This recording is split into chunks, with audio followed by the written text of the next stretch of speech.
এসেছো বাইরে? এক্ষুনি তুমি পড়ে যেতে, আমি বলেছি না বাইরে আসবে না। দৃশ্যা, সবসময় ঘরে থাকতে কি ভালো লাগে? আমার জল তেষ্টা পেয়েছে, তাই আমি বাইরে জল খেতে এসেছি। আমাকে ডাকলে হতো। তুমি দাঁড়াও, আমি জল আনছি। মা, এই না জল, আমি ঘরে যাচ্ছি।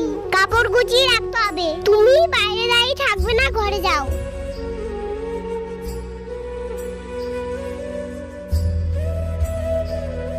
আজকে আমি দৃশ্যার জন্য রান্না করব। মেয়েটা প্রত্যেকদিন আমার জন্য রান্না করে। আমি তো মা, আমার খুব কষ্ট হয়।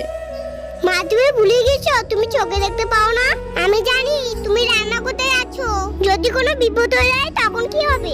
এই বয়সে তুমি বন্ধুদের সাথে খেলবে, পড়াশোনা করবে, তা নয় আমার জন্য কষ্ট করেছো। আমার খুব ইচ্ছে করে তোমাকে রান্না করে খাওয়াতে। মা, আমার কাউকে চাই না।